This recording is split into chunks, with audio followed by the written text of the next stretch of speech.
Alert. Alert. Mobile reactor facility perimeter breached. Unauthorized intruders detected. Contacting Professor Manifestus. What's this? Visitors? An unexpected intrusion, but a futile one. You must think yourselves clever, agents, having discovered the hidden mobile laboratory of the incomparable Professor Manifestus. I would not have thought you resourceful enough to find it here, ingeniously hidden in a room escape conference in Niagara. But no matter. My experimental spatial compression and particle entanglement reactor is set to overload, and there is precious little that you can do to stop it. The chain reaction will be so intense, it will reverse the flow of Niagara Falls, fry every mag-lock and Arduino board in a 1,000-mile radius, and vaporize those ridiculous hipster glasses clean off of Nate Martin's head. It's all part of my grand plan, as outlined in my Manifestus Manifesto. It's available in ebook format on Amazon. You really should read it. You might have the slightest chance of disarming the reactor, but you'd have to move quickly. Tick-tock, agents. Tick-tock. Time waits for no one. All right, so we're here at the Room Escape Conference in Niagara in the Professor Manifestus Meltdown game trailer that we have built out, Wicked Escapes, in combination with Mobile Room Escape to present here at the show. And we just want to do a quick walkthrough to show you guys that didn't make it out to the Room Escape Conference what we've got in this particular build.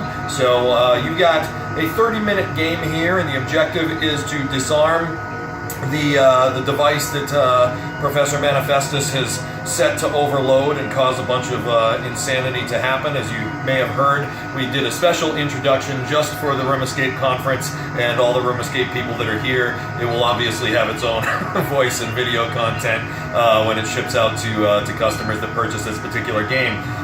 If you pan over to the system status panel here, you'll note that there are several systems that you need to activate or get balanced in order to access the device and disengage the warp core inside of it in order to finally defuse it. So the first one of which is power. We need to balance the power, and back here in the corner of the room we've got a good old circuit breaker puzzle. This is a state puzzle. They just need to figure out which one of these switches needs to be flipped in which direction, and if they do them all correctly, power mains successfully rerouted and balanced. You will notice that the main power comes on. We now have much brighter lighting, full lighting state going on in here, and we can proceed to operate some of the other puzzles that are in here. So we need to pressure equalization puzzle is the next one right here. We'll come over to crazy bunch of piping right here, and we've got a panel with indicators that show 3 different pressure tanks that all need to be equalized. The objective is to get all the pressure balanced and all those bars to be green. Each one of these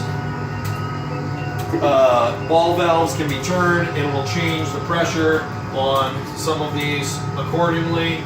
And if we get them all to green, intake pressure is fully equalized.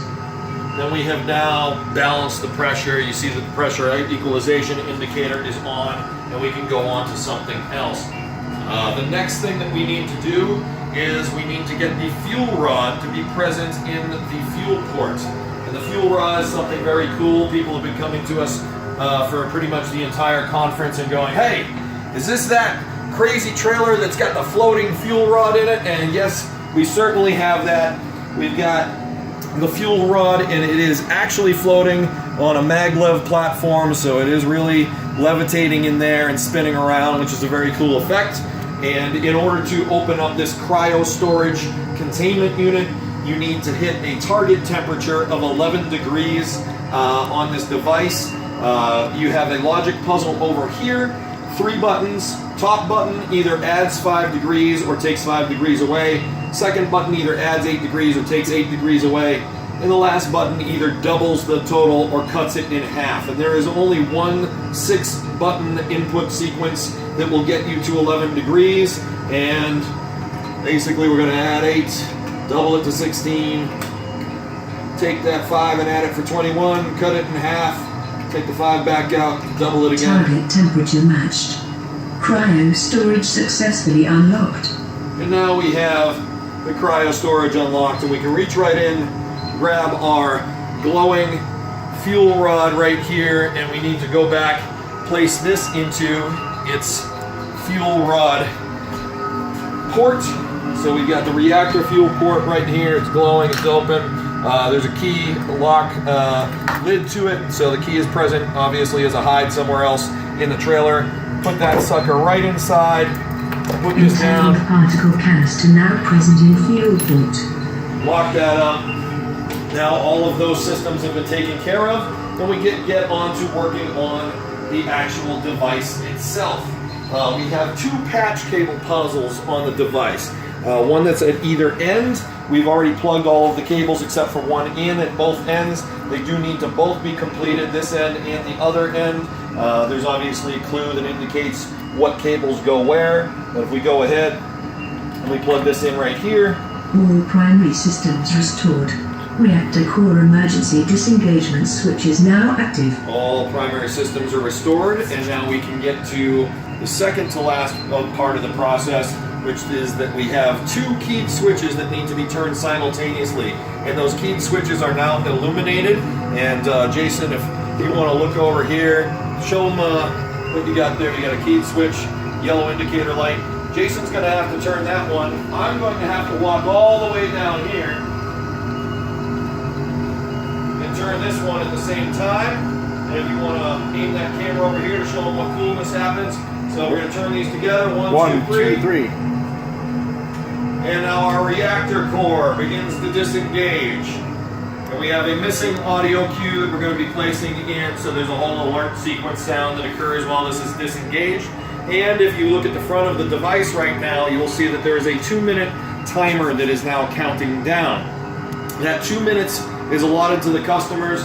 They now need to take this probe here, and with this probe, they need to go into these 2 boxes. There's one on either side, and they need to touch each one of the contacts in sequence as they are numbered 1, 2, 3, 4, 5, 6, 7, and 8 without touching any of the other ground out materials like the metal or the wire around them. So it's like the old Operation game. You need to have a steady hand, and you start by touching, let's see, we got number 1 up here, we got number 2 down here, and we'd have to go over to the other side to hit 3 and 4. I'm going to show you guys what happens if you fail and you either run out of time, or if you accidentally hit one of the edges, it vents and the reactor core lowers back down into the device. Again, there's also a missing audio cue on this, so it would let you know that you failed. And now you need to go back. It doesn't fail the entire game, but you have to go back, turn those 2 keys over again in order to raise the core back up, and then you can proceed to attempt to do the diffusal again. And that's pretty much it. If you manage to successfully touch all 8 of those contacts within that 2-minute time limit without grounding out, it will successfully diffuse the device, and you have defeated Professor Manifestus' Meltdown. Well, that's all we got for now. Hope you guys enjoyed it. Wicked Escapes, Mobile Room Escape Conference 2017. We out.